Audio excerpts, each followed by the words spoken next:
for an on-time. And payload continue to be healthy. Now, if for some reason we are not able to launch today, we do have a backup window tomorrow, about 15 minutes. Strongback is retracting away from the Falcon 9. The clamps opened up a little bit earlier. We're now moving away. It's moving from a different from our East Coast launches, where we move a couple of degrees at first and then pull further away at liftoff.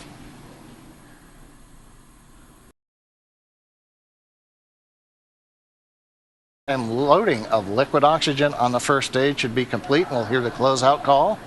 And at that point in the countdown, both the first and second stages are... Stage 1 LOX load is complete.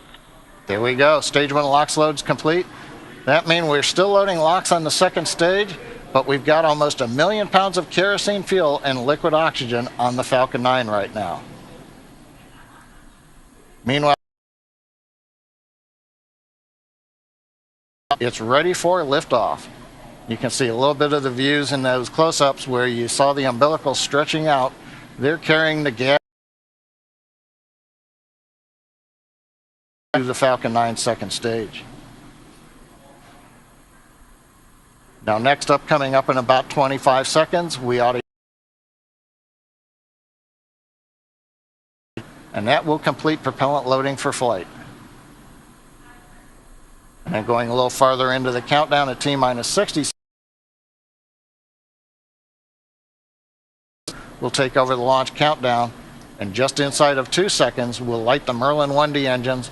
Falcon 9 will command the ground to release the hold down clamps at T0 as we reach liftoff thrust.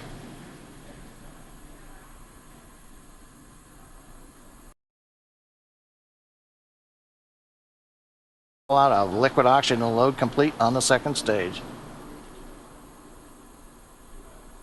Stage 2 LOX load is complete.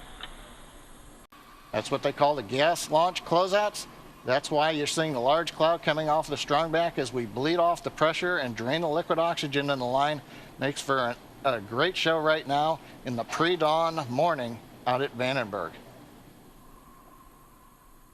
Coming up on 60 seconds when we'll hear the startup call out on the flight computers. Falcon 9 is in startup.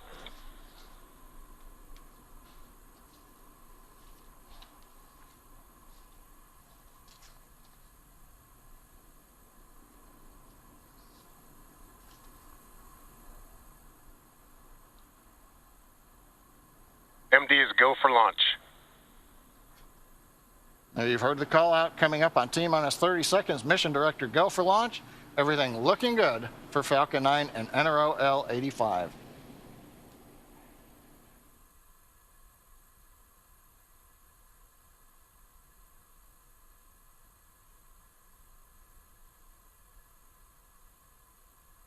T-minus 15 seconds. 10, 9, 8, 7, 6, 5, 4, 3, 2, 1, 0. Ignition.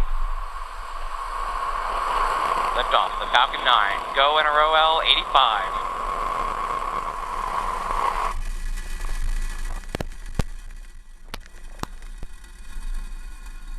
Pitching downrange.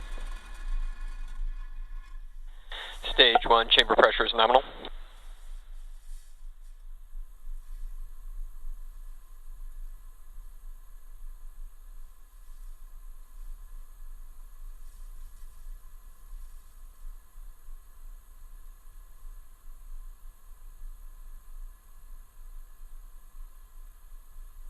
We're T plus 42 seconds into the NRO L85 mission.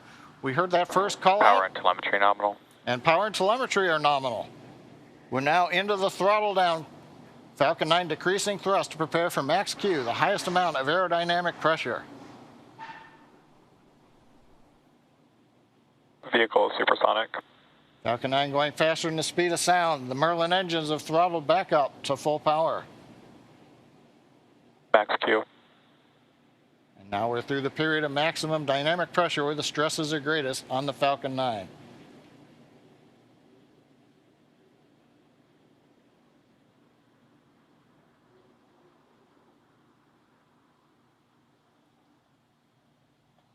T plus 1 minute 30 seconds. Everything continues to be nominal on Falcon 9. Trajectory looking good on the first stage.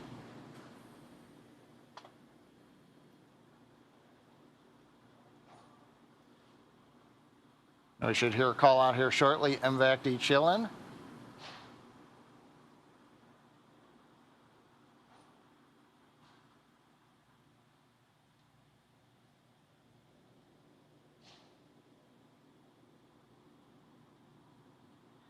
MVAC engine chill has begun.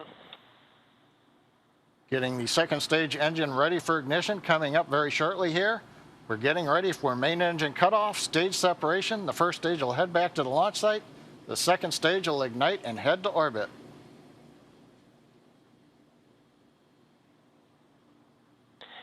Nico. Stage separation confirmed.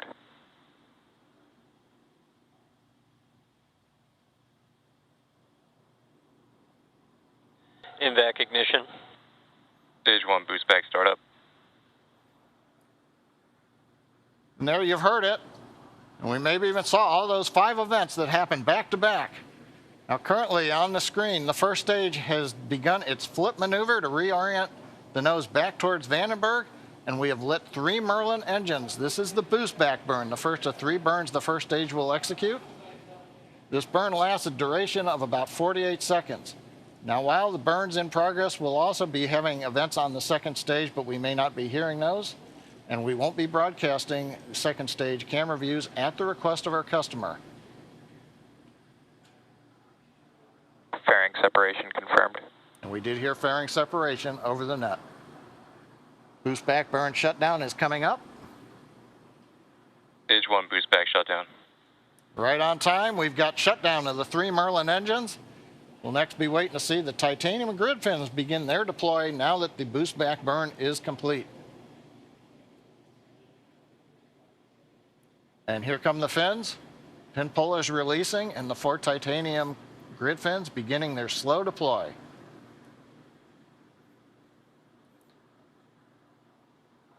We're coming up on 4 minutes into launch. Now with that boostback burn done, our first stage will be attempting its land landing in just 4 minutes at T plus 8 minute mark. We're now heading back to the launch and landing site at Slick 4, but you'll notice the first stage has continued to coast up to apogee. You can see there on the screen we've got the altitude and speed indicators of the first stage, 132 kilometers, and now we'll begin descending back down towards the Earth's atmosphere. Now there will be 2 more burns of the first stage engines. One will be the entry burn. That's the next one up, again, where 3 of the Merlin engines will reignite, the same 3 we just used on that boostback to head it back to Vandenberg. There's a view looking out of the inner stage on the first stage. Second stage now gone, but that gives you an idea if you were sitting inside the inner stage what the view looks like out of it. There's a view. We're slowly getting some of the ocean and California clouds as the first stage continues to orient and head back towards the landing zone. Now the entry burn that I mentioned, it'll be coming up. That'll be to help slow the stage down in preparation for entry Both back. vehicles are following nominal trajectories. We got a good call out there. Everybody's on nominal trajectories. You may be able to see on the right-hand side above that right grid fin that kind of whiter squiggly line. I think that may be the contrail from the liftoff of the Falcon 9 as we're heading back right towards about that spot, 1,400 feet away from the liftoff. Now you can see the altitude decreasing. We're down to just inside the 100-kilometer point. Velocity is picking up again. The entry burn will light, and that'll scrub off some of that speed. Now, in the vacuum of space, you can see these white pulses. That's nitrogen gas from attitude control thrusters on the inner stage. They're being used to orient and aim the launch vehicle first stage. These thrusters are up on the inner stage near the top of the first stage. Now, right now, you can see the grid fins aren't doing anything, but once we get back into the atmosphere, look for them to begin moving because it's in the denser air that these fins provide that steering that we need of the vehicle during descent. Right now, we're waiting for the entry burn to begin.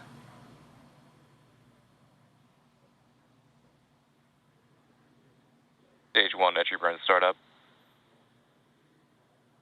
We've heard startup. There's the center engine is lit. And now we've got 2 more engines up, changing the shape of the plume.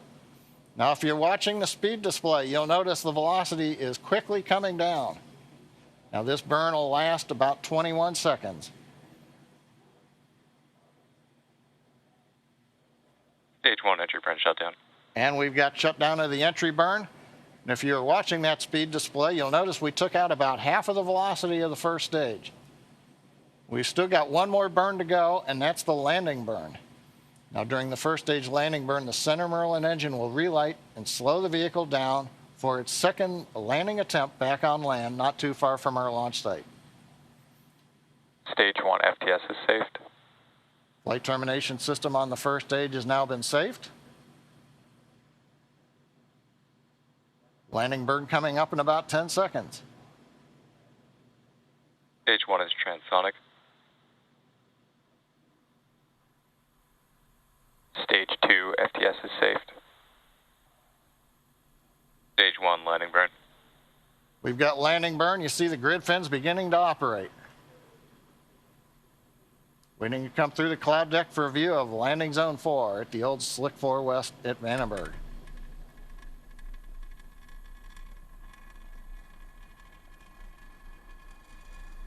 Stage 2 is in terminal guidance.